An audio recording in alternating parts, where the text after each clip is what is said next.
Friends, ఈరోజు నేను గుమ్మడికాయ పులుసు చూపిస్తున్నాను నా స్టైల్లో. ముక్కలు ఉడకబెట్టాను. ఇందులో ఎలాగా ఉప్పు, పసుపు, ఒక చూడండి ఒక పచ్చిమిరపకాయ కూడా వేసి ఉడకబెట్టాను. ముక్కలకు కొంచెం కారం వస్తుంది. ఇప్పుడు ఇందులో నీళ్లు తీస్తున్నాను నేను.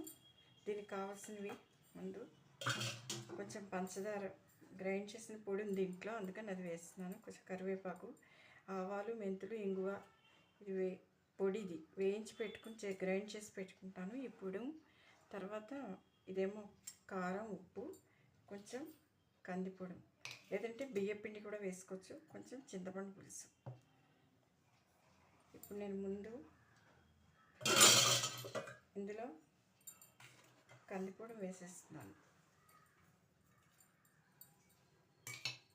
కందిపొడిలో ఈ వేడి వేడి పులుసు పోస్తున్నాను.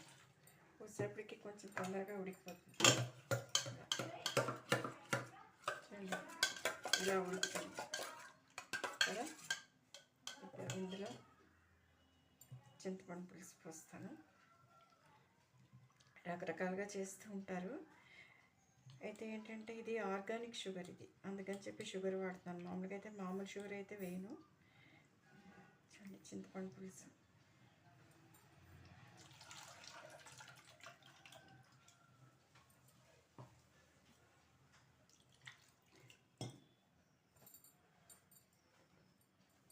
తర్వాత ఇందులో ఇప్పుడు దీన్ని స్టవ్ మీద పెడతాను.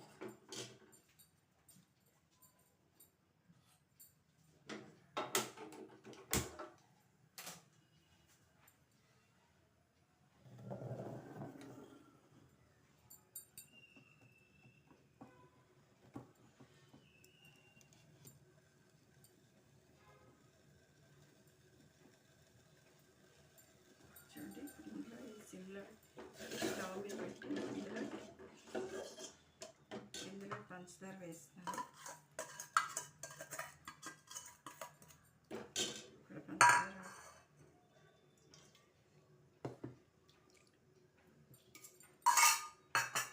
తర్వాత ఇందులో మెంతులు అన్నీ బాగా ఉడికాక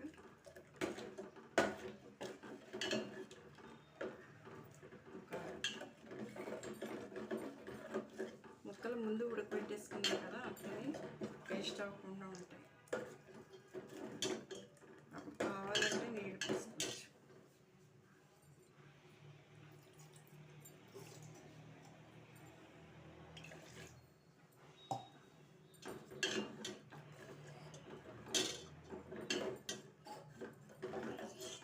ఇది కొంచెం ఉడికించాక ఇది వన్ టేక్లో మొత్తం కుకింగ్ వీడియో అయిపోవాలి. అందుకని మీకు అంటే ఈజీగా అన్నీ రెడీ చేసి పెట్టుకుంటే ఎలా చేయొచ్చు అని. చూసారా, ఆవాలు, మెంతులు పొడి చాలా ఉపయోగం ఉంది.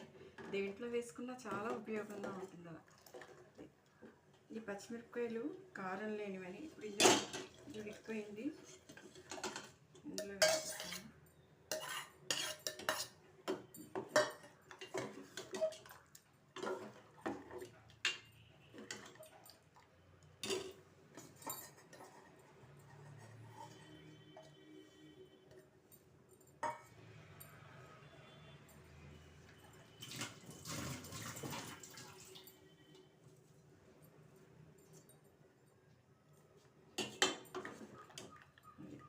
చూసారు కదా, ఒకసారి ఆ పులుసు ఉడికాక ఈ ఉడికిన ముక్కలు వేసేస్తే ఇంకా ఏం వేయక్కర్లేదు. ఒకసారి చూడండి, అలా అలా తెరులుతున్నప్పుడు